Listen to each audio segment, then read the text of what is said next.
नमस्कार फ्रेंड्स यदि आप किसी भी गवर्नमेंट एग्ज़ाम की तैयारी कर रहे हो तो फ्रेंड्स ये वीडियो आपके लिए बहुत ही महत्वपूर्ण होने वाला है।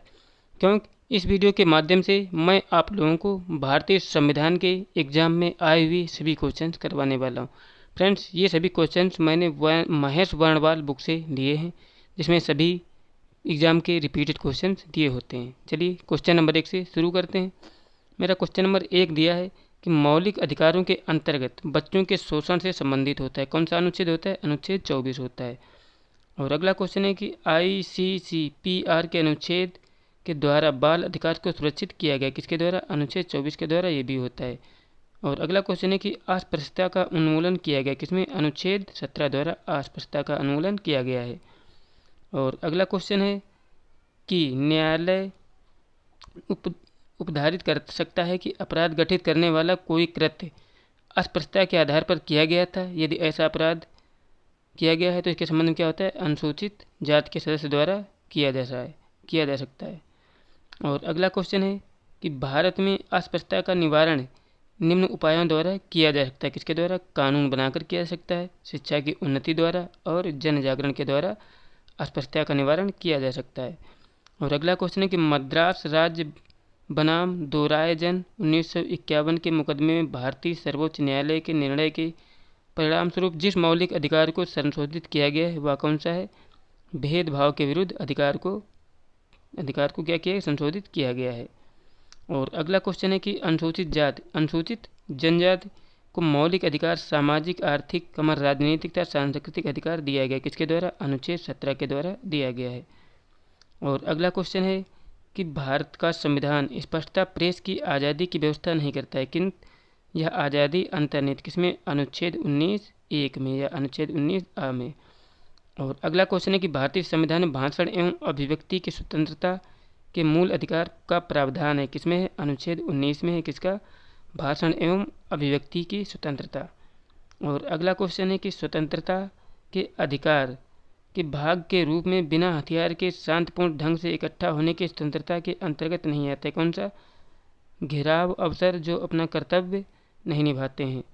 और अगला क्वेश्चन है कि नागरिक की विचार अभिव्यक्ति की स्वतंत्रता पर प्रतिबंध नहीं लगाया जा सकता किसके द्वारा? अवांछनीय आलोचना के कारण नहीं लगाया जा सकता है। और अगला क्वेश्चन है कि व्यक्ति के विदेश यात्रा के अधिकार को संरक्षण प्रदान करता है कौन सा प्रदान करता है? अनुच्छेद 21 प्रदान करता है किसका? विदेश यात्रा के अधिकार का संरक्षण। और अगला क्वेश्चन है कि अनुच्छेद 1D को अनुच्छेद 1 से मिलाकर पढ़ने पर प्राप्त होता है क्या प्राप्त होता है? एकांतता का अधिकार प्राप्त होता है अनुच्छेद 1D को अनुच्छेद 21 से मिलाकर पढ़ने पर। और अगला क्वेश्चन है हमारा कि धार्मिक स्वतंत्रता के अधिकार के प्रावधान के अंतर्गत सम्मिलित है कौन सा है? धर्म प्रचार करने का अधिकार प्राप्त है, सिखों को कृपाण धारण करने एवं रखने का अधिकार प्राप्त है, राज्यों को समाज सुधारक विधि का निर्माण का अधिकार प्राप्त है। और अगला क्वेश्चन है कि संविधान के अनुच्छेद 25 के अनुसार धर्म स्वतंत्र का अधिकार अधीन है किसके? सार्वजनिक व्यवस्था, स्वस्थ तथा सदाचार के आधार पर होता है।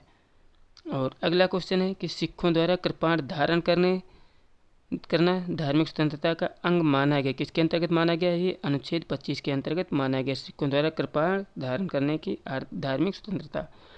और अगला क्वेश्चन है कि अनुच्छेद 25 का संबंध है किससे? धर्म की स्वतंत्रता से संबंध है अनुच्छेद 25। और अगला क्वेश्चन है कि अनुच्छेद 23 किससे संबंधित है? अनुच्छेद 23 संबंधित है मानव के दुर्व्यवहार एवं बलात्सर्म पर प्रतिबंध से संबंधित है। और अनुच्छेद 24 किससे संबंधित? कारखानों आदि में बालकों के नियोजन पर प्रतिषेध। और अगला क्वेश्चन है कि अनुच्छेद 26 किससे संबंधित है? धार्मिक कार्यों के प्रबंध की स्वतंत्रता है। और अगला क्वेश्चन है कि मानव के दुर्व्यवहार तथा बलात्सर्म का प्रतिषेध है किसमें? अनुच्छेद 23 में है। और अल्पसंख्यक वर्गों के हितों का संरक्षण किसमें? अनुच्छेद 29 में है। और संवैधानिक उपचारों का अधिकार किसमें? अनुच्छेद 32 में संवैधानिक उपचारों का अधिकार। और अगला क्वेश्चन है कि अल्पसंख्यकों को अपना पसंद शिक्षण संस्थाओं को स्थापित एवं संचालित करने के अधिकार को संरक्षण प्रदान करता है कौन सा? अनुच्छेद 30 प्रदान करता है। अगला क्वेश्चन है कि भारतीय संविधान के अनुच्छेद 32 के अंतर्गत प्रवर्तित किया जा सकता है किसको? मौलिक अधिकार को प्रवर्तित किया जा सकता है। और अगला क्वेश्चन है कि ये भी अनुच्छेद से ही अनुच्छेद 16(2) क्या करता है कि किसी भी व्यक्ति के साथ उसके वंश, धर्म अथवा जाति के आधार पर सार्वजनिक नियुक्ति के मामले में भेदभाव नहीं किया जा सकता है, अनुच्छेद 16 में। और अनुच्छेद 29 में क्या है फ्रेंड्स, आप लोग देख सकते हो, अनुच्छेद 29 में है किसी भी नागरिक को धर्म, वंश, जाति, भाषा या इनमें से किसी भी आधार पर राज्य द्वारा संशोधित अथवा राज्य से सहायता प्राप्त करने वाले किसी भी शैक्षिक संस्था में प्रवेश से वंचित नहीं किया जाएगा। किसमें, अनुच्छेद 29 में। और अनुच्छेद 30 में क्या है फ्रेंड्स, अनुच्छेद 30 में है कि अल्पसंख्यकों को चाहे वे धर्म के आधार पर हों या भाषा के आधार पर अपनी पसंद की शैक्षिक संस्थाएं स्थापित करने और उन्हें संचालित करने का मौलिक अधिकार है। किसमें, अनुच्छेद 30 में। अब देखते हैं फ्रेंड्स अनुच्छेद 31। अनुच्छेद 31 में क्या है फ्रेंड्स, किसी भी व्यक्ति को कानून के प्राधिकार के सिवा उसकी संपत्ति से वंचित नहीं किया जा सकता है। यह अनुच्छेद 31 में है। और अगला क्वेश्चन है कि मूल अधिकारों का संरक्षक कौन होता है। कौन होता है, न्यायपालिका जो होता है मूल अधिकारों का संरक्षक होता है। और ये कुछ फ्रेंड्स दिए हैं कथन हमारे, ये पेपर के रिपीटेड क्वेश्चन है, इसलिए इसमें केवल उत्तर ही दिए होते हैं, इसलिए हम डिटेल में इनको नहीं समझा सकते। अगला क्वेश्चन है कि नागरिकों के मौलिक अधिकारों का रक्षक तथा भारत के संविधान का अभिभावक माना गया, किसको माना गया है, उच्च न्यायालय को माना गया है मौलिक अधिकारों का रक्षक तथा भारतीय संविधान का अभिभावक। और अगला क्वेश्चन है कि डॉक्टर भीमराव अंबेडकर द्वारा संविधान की आत्मा कहा गया, किसको कहा गया, संवैधानिक उपचारों का अधिकार, अनुच्छेद 32 को संविधान की आत्मा कहा गया है। और अगला कथन और निष्कर्ष दिया है, देख लेते हैं। संविधान के अनुच्छेद 32 को भीमराव अंबेडकर ने इसकी आत्मा कहा था, बिल्कुल सही है। और आर क्या दिया है कि अनुच्छेद 32 मौलिक कर्तव्यों के अतिक्रमण के विरुद्ध प्रभावी उपचार का प्रावधान करता है। फ्रेंड्स ये भी हमारा सही है, जो अनुच्छेद 32 का यहाँ पे क्या कर रहा है, स्पष्टीकरण कर रहा है। और अगला क्वेश्चन है कि व्यक्तिगत स्वतंत्रता के लिए उच्च न्यायालय जारी कर सकता है, क्या जारी कर सकता है, हैबियस कॉर्पस मतलब बंदी प्रत्यक्षीकरण को जारी कर सकता है। अब देख लेते हैं फ्रेंड्स, कुछ मिलान वाले दिए हैं कि मौलिक कर्तव्य किसमें दिया है, संविधान के 42वें संविधान संशोधन द्वारा शामिल किया गया था। और संसद मौलिक अधिकारों में संशोधन कर सकती है केशवानंद भारती केस के हिसाब से। और अगला है कि इंसानों के अनैतिक व्यवहार का निषेध है, किसमें, संविधान के अनुच्छेद 23 में। और फ्रेंड्स कुछ मिलान वाले दिए हैं, इसमें पहले से ही हमारे सुमेलित दिए हैं। क्या है हमारा पहला कि उपाधियों का निषेध, धार्मिक मामलों के प्रतिबंध की स्वतंत्रता किसमें है, अनुच्छेद मतलब किसमें मतलब उपाधियों का निषेध किसमें है, अनुच्छेद 18 में है। और धार्मिक मामलों के प्रबंध की स्वतंत्रता किसमें, अनुच्छेद 26 में है। और अगला है कि अल्पसंख्यकों की भाषा का संरक्षण किसमें है, अनुच्छेद 29 में। अल्पसंख्यकों की भाषा का संरक्षण। शिक्षा का अधिकार किसमें है, अनुच्छेद 21A में शिक्षा का अधिकार। फ्रेंड्स मेरे द्वारा कराए जा रहे क्वेश्चन यदि आपको अच्छे लगे तो प्लीज़ मेरा चैनल जरूर सब्सक्राइब कर दें, वीडियो अच्छा लगा तो लाइक भी करें। चलिए अगले क्वेश्चन पर चलते हैं। मेरा अगला क्वेश्चन है कि भारत के सर्वोच्च न्यायालय ने संविधान के मूल संरचना सिद्धांत, बुनियादी ढांचा सिद्धांत प्रतिपादित किया था, किसमें, केशवानंद भारती बनाम केरल राज्य मुकदमे में। और अगला क्वेश्चन है कि संपत्ति का अधिकार है, कैसा है फ्रेंड, कानूनी अधिकार है, पहले हमारा क्या था, मूल अधिकार था। और अगला क्वेश्चन है कि संपत्ति के मूल अधिकार को लोपा गया, किसमें, संविधान के 44वें संविधान संशोधन 1978 द्वारा। और अगला क्वेश्चन है कि वर्तमान समय में भारतीय संविधान के अंतर्गत संपत्ति का अधिकार क्या है, क्या फ्रेंड्स, ये एक वैधानिक या विधिक या कानूनी अधिकार है, कौन सा, संपत्ति का अधिकार। और अगला क्वेश्चन है कि भारतीय संविधान प्रदान नहीं करता है, क्या नहीं प्रदान करता है, समान आवास का अधिकार प्रदान नहीं करता है। और अगला क्वेश्चन है कि भारतीय संविधान में समानता का अधिकार जिन 5 अनुच्छेदों द्वारा स्वीकृत है वे कौन है, अनुच्छेद 14 से 18 तक समानता का अधिकार वर्णित है। और अगला क्वेश्चन है कि भारतीय संविधान में नागरिकों को नहीं दिया गया, कौन सा अधिकार नहीं दिया गया, सूचना का अधिकार नहीं दिया गया भारतीय नागरिकों को। और अगला क्वेश्चन है कि सभी व्यक्तियों को प्राप्त है, कौन सा, विधि के समान संरक्षण का अधिकार सभी नागरिकों को प्राप्त है। और अगला क्वेश्चन है कि भारत में रहने वाला ब्रिटिश नागरिक दावा नहीं कर सकता है कि व्यापार और व्यवसाय की स्वतंत्रता का अधिकार वो दावा नहीं कर सकता है। और अगला है कि सर्वोच्च न्यायालय ने मौलिक अधिकार के रूप में मान्यता दी, किसको, आवास के अधिकार तथा विदेश यात्रा के अधिकार दिए हैं। और अगला है कि किसी को राष्ट्रगीत गाने के लिए बाध्य नहीं किया जा सकता है, क्योंकि इसके वाक्य स्वतंत्र और अभिव्यक्ति स्वतंत्र के आधार पर उल्लंघन होगा। और अगला है, ये भी पॉइंट दिए हैं, राष्ट्रगीत गाने के बाद नहीं किया सकता क्योंकि इसमें ये शामिल हैं, इससे अंतःकरण की और धर्म के अबाध रूप से आचरण और प्रचार करने की स्वतंत्रता के अधिकार का उल्लंघन होगा। और अगला है कि राष्ट्रगीत गाने के लिए किसी को बाध्य करने वाला कोई विधिक उपबंध नहीं है। ये सभी क्या है, राष्ट्रगीत गाने के लिए बाध्य नहीं करने के लिए है। और अगला है कि विदेशी नागरिकों को प्राप्त नहीं, क्या नहीं प्राप्त है? अभिव्यक्ति की स्वतंत्रता का अधिकार विदेशी नागरिकों को प्राप्त नहीं होता है। और अगला है कि भारत में केवल नागरिकों को उपबंध है, कौन सा? भेदभाव के विरुद्ध अधिकार, देश भर में स्वतंत्र भ्रमण का अधिकार, चुनाव लड़ने का अधिकार, ये सभी नागरिकों को उपलब्ध हैं। और अगला है कि भारतीय संविधान द्वारा प्रदत्त वह अधिकार जो गैर नागरिकों को भी उपलब्ध है, कौन सा? संवैधानिक निराकरण का अधिकार सभी नागरिकों को प्राप्त है। और अगला है कि भारतीय संविधान की प्रस्तावना में प्रयुक्त समाजवाद शब्द को जो अनुच्छेदों के साथ मिलाकर पढ़ने में सर्वोच्च न्यायालय को समान कार्य के लिए समान वेतन को मौलिक अधिकार परिभाषित करने की शक्ति प्राप्त है, किसमें? अनुच्छेद 14 से अनुच्छेद 16 तक। और अगला है हमारा लोक नियोजन के विषय में भारत के सभी नागरिकों को अवसर की समानता की प्रत्याभूमि प्रदान करता है, कौन? अनुच्छेद 16 से अनुच्छेद 16(2) तक। और अगला है कि भारतीय संविधान मान्यता देता है किसकी? धार्मिक और भाषाई अल्पसंख्यकों को मान्यता देता है। और अगला क्वेश्चन है कि 6 वर्ष की आयु से 14 वर्ष की आयु के बीच के सभी बच्चों शिशुओं को शिक्षा का अधिकार क्या है? फ्रेंड्स, ये एक मूल अधिकार है। और अगला है कि भारतीय संविधान में संशोधन करके शिक्षा का अवसर जोड़ा गया था, कब जोड़ा गया था? 1 अप्रैल 2010 को जोड़ा गया था। और फ्रेंड्स, ये कथन और निष्कर्ष दिए हैं, आप लोग देख सकते हो कि देख लेते हैं कि राज्य 6 से 14 वर्ष के सभी बच्चों की निःशुल्क एवं अनिवार्य शिक्षा प्रदान करेगा, बिल्कुल सही है। और आर क्या दिया है कि एक प्रजातांत्रिक समाज में शिक्षा का अधिकार मानवाधिकार के रूप में विकास के अधिकार की व्याख्या के लिए अपरिहार्य है, ये भी फ्रेंड्स है, इसलिए विकल्प हमारे ए और आर दोनों सही हैं। और अगला क्वेश्चन देखते हैं कि वह अधिकार जो राष्ट्रीय आपातकाल में भी समाप्त या सीमित नहीं किया सकता, कौन सा है? व्यक्तिगत स्वतंत्रता तथा जीवन का अधिकार, इसको आपातकाल के समय भी समाप्त नहीं किया जा सकता है। और अधिकार अगला क्वेश्चन है कि भारतीय संविधान के अनुच्छेद 25 में हिंदू शब्द सम्मिलित है, सम्मिलित नहीं करता है, किसको? पारसियों को सम्मिलित नहीं करता है। और अगला है भारत के धार्मिक समुदाय की यदि राष्ट्रीय स्तर पर अल्पसंख्यक वर्ग का दर्जा दिया जाता है तो वह निम्न विशेष लाभ को हकदार हो जाता है, किसमें? वह समुदाय विशेष शैक्षणिक संस्थानों की स्थापना और संचालन कर सकता है। यह समुदाय प्रधानमंत्री के 15 पॉइंट कार्यक्रम के लाभ को प्राप्त कर सकता है, ये सभी उसके हक बन जाते हैं फ्रेंड्स। और अगला है हमारा किसी अपराध की अभिव्यक्ति कि स्वयं अपने विरुद्ध गवाह के बनने के लिए बाध्य नहीं कर सकता है, यह प्रावधान किसमें? अनुच्छेद 20 में है कि अभिव्यक्ति को स्वयं अपने विरुद्ध गवाह बनने के लिए बाध्य नहीं किया सकता है, अनुच्छेद 20 में कहा गया है। और अगला है कि दोष सिद्धि के संबंध में अभिव्यक्ति को दोहरे कांड एवं स्व अभिसमन से संरक्षण प्रदान करता है, कौन सा? अनुच्छेद 20 है। और अगला है कि विधि की साम्य प्रक्रिया के सिद्धांत को शामिल किया गया, किसमें? अनुच्छेद 21 में शामिल किया गया विधि की साम्य प्रक्रिया के सिद्धांत को। और अगला दिया है कि बंदी बनाए गए व्यक्ति के मौलिक अधिकारों की रक्षा प्रदत्त है, कौन है? अनुच्छेद 22। और अगला है कि बंदी प्रत्यक्ष बंदीकरण अधिनियम के अंतर्गत व्यक्ति बिना मुकदमा चलाए बंदी बनाया जा सकता है, कितने? 3 माह के लिए बनाया जा सकता है। और अगला है कि वह प्रलेख जिसे किसी व्यक्ति की स्वतंत्रता का महत्तम रक्षक माना जाता है, किसको? बंदी प्रत्यक्षीकरण को माना जाता है।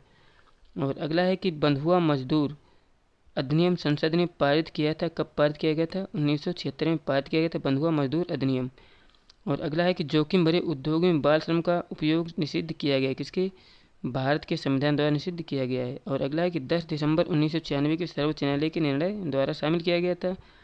और अगला है कि संयुक्त राष्ट्र के चार्टर द्वारा इसे शामिल किया गया था, किसके? निषिद्ध किया गया था फ्रेंड्स। इनको पूर्ति करना है कि इसमें पहले में क्या भरा जाएगा? अधिकार बिना कर्तव्य के उसी प्रकार जैसे मनुष्य बिना परछाई का होता है। फ्रेंड्स, आप देख लेते हैं नीति निर्देशक तत्व से संबंधित जो भी क्वेश्चन पेपर में आए हैं। मेरा पहला क्वेश्चन है कि राज्य को नीति निर्देशक सिद्धांतों को भारतीय संविधान में शामिल किए जाने का उद्देश्य क्या था? सामाजिक और आर्थिक प्रजातंत्र को स्थापित करना इसका मुख्य उद्देश्य था। और देख लेते हैं कि राज्य के नीति निर्देशक सिद्धांतों के उद्देश्य क्या हैं। क्या फ्रेंड्स? एक कल्याणकारी राज्य की स्थापना करना, सामाजिक आर्थिक न्याय को सुनिश्चित करना, एक धर्मनिरपेक्ष राज्य की स्थापित करना नीति निर्देशक सिद्धांतों के उद्देश्य हैं। और अगले भी देख लेते हैं कि राज्य के नीति निर्देशक तत्वों के बारे में सही कथन कौन सा है, कौन कौन सा है फ्रेंड्स? ये तत्व देश के सामाजिक आर्थिक लोकतंत्र की व्याख्या करते हैं। दूसरा है कि इन तत्वों में अवशिष्ट उपबंध किसी न्यायालय द्वारा परिवर्तनीय नहीं है। फ्रेंड्स, ये दोनों क्या हैं? नीति निर्देशक तत्वों के बारे में सही कथन है। और अगला है हमारा क्वेश्चन, कल्याणकारी राज्य की संकल्पना का समावेश भारत के संविधान में किसमें? राज्य के नीति निर्देशक तत्वों में कल्याणकारी राज्य की संकल्पना का वर्णन है। और अगला क्वेश्चन दिया है कि भारतीय संविधान में सम्मिलित नीति निर्देशक तत्वों की प्रेरणा हमें प्राप्त हुई, कहाँ से प्राप्त हुई? आयरलैंड के संविधान से प्राप्त हैं।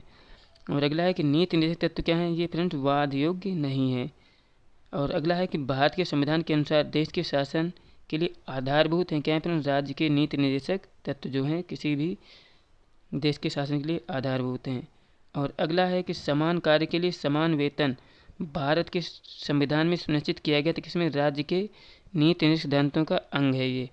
अगला है कि भारत में पंचायती राज प्रणाली की व्यवस्था की गई, किसमें? राज्य के नीति निर्देशक सिद्धांतों के अंतर्गत इसकी व्याख्या की गई है। और अगला है कि राज्य सरकार को ग्राम पंचायतों को संगठित करने के लिए निर्देशित करता है, कौन सा? अनुच्छेद 40। और अगला है कि भारत के संविधान के अंतर्गत ग्राम पंचायतों का गठन है, किसमें? निर्देशक सिद्धांतों के अंतर्गत आता है। और अगला है कि ग्राम पंचायतों का गठन अनुच्छेद 40 में। अनुच्छेद 41 में क्या है? कुछ दशाओं में काम, शिक्षा और लोक सहायता पाने पर अधिकार है। अनुच्छेद 44 में क्या है? नागरिकों के लिए समान नागरिक संहिता है।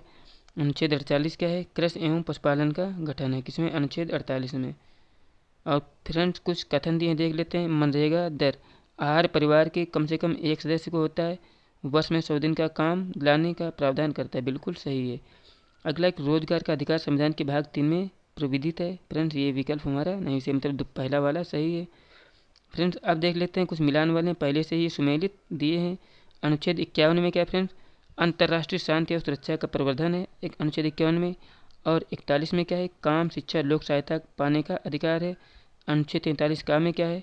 उद्योगों के प्रबंध में कर्मकारों के भाग लेने का अधिकार है। और अनुच्छेद 48 ए में क्या है? पर्यावरण संरक्षण है, किसमें? अनुच्छेद 48 का में। और अगला क्वेश्चन है कि भारत के संविधान में अंतर्राष्ट्रीय शांति और सुरक्षा की अवधि का उल्लेख है, किसमें? राज्य के नीति निर्देशक तत्वों में उल्लेख है। और अगला है कि भारत की विदेश नीति से संबंधित कौन सा? अनुच्छेद 51 भारत की विदेश नीति से संबंधित है। और अगला है कि संविधान जिनके शोषण के विरुद्ध अधिकार स्वीकृत करता है, किसके? बच्चे, स्त्रियों और जनजातियों के विरुद्ध स्वीकृत करता है।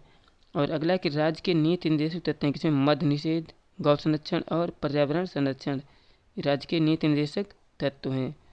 और अगला क्वेश्चन है हमारा कि राज्य के नीति निर्देशक सिद्धांत मौलिक अधिकारों से भिन्न है, क्योंकि नीति निर्देशक सिद्धांत परिवर्तनीय नहीं है, जबकि मौलिक अधिकार कैसे हैं? परिवर्तनीय है, यही अंतर है। और अगला है कि गांधीवादी सिद्धांत जो राज्य की नीति निर्देशक के तत्वों में प्रतिबंधित करता है, क्या होता है?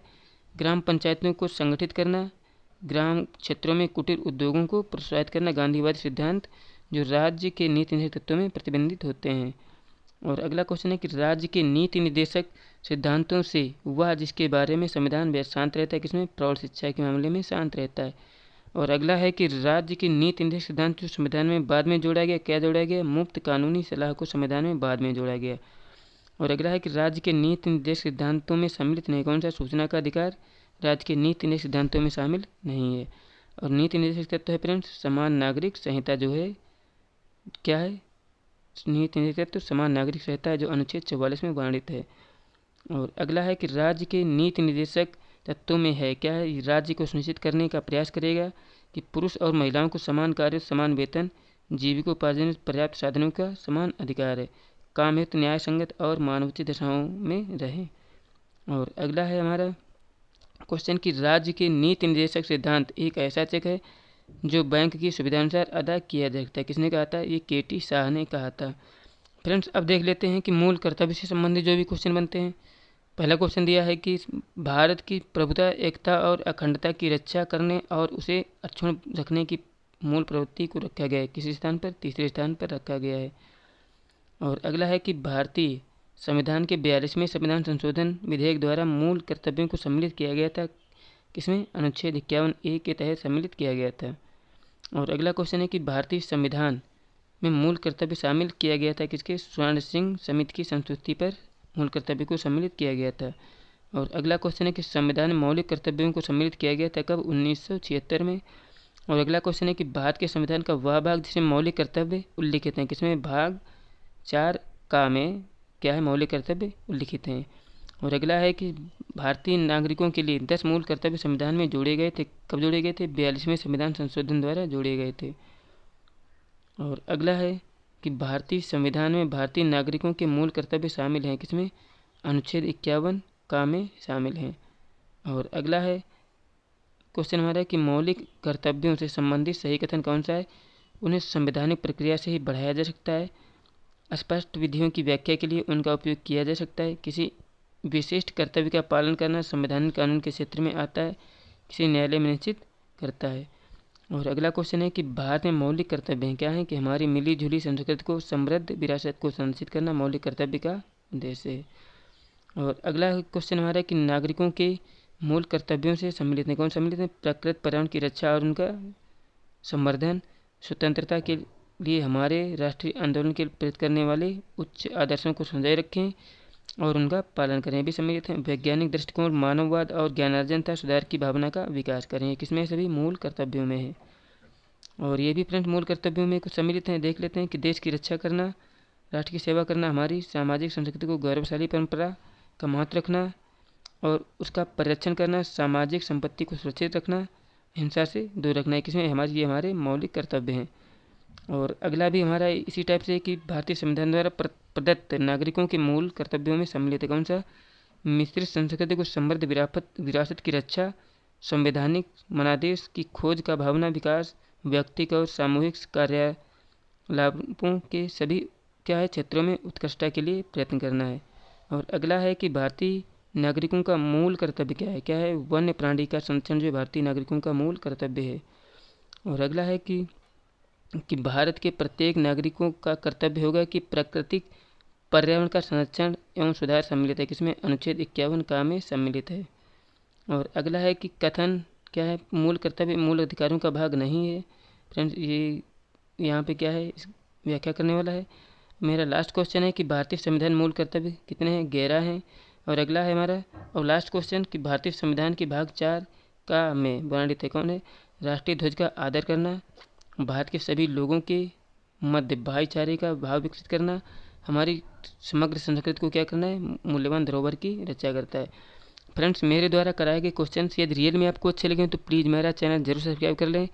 मैं आप लोगों से वादा करता हूँ कि मैं भारतीय संविधान के जो भी क्वेश्चन पेपर में अब तक पूछे गए हैं वो सभी क्वेश्चन मैं आप लोगों को कराऊंगा फ्रेंड्स, क्योंकि आप लोग पता हो कि महेश वर्णवाल बुक कितनी अच्छी है। अगर आप पूरी किताब पढ़ लेते तो भारतीय संविधान का कोई भी क्वेश्चन आपका नहीं छूटेगा। फ्रेंड्स ये सभी क्वेश्चन मैंने महेश वर्णवाल की बुक से लिए हैं जो बहुत ही अच्छी बुक है।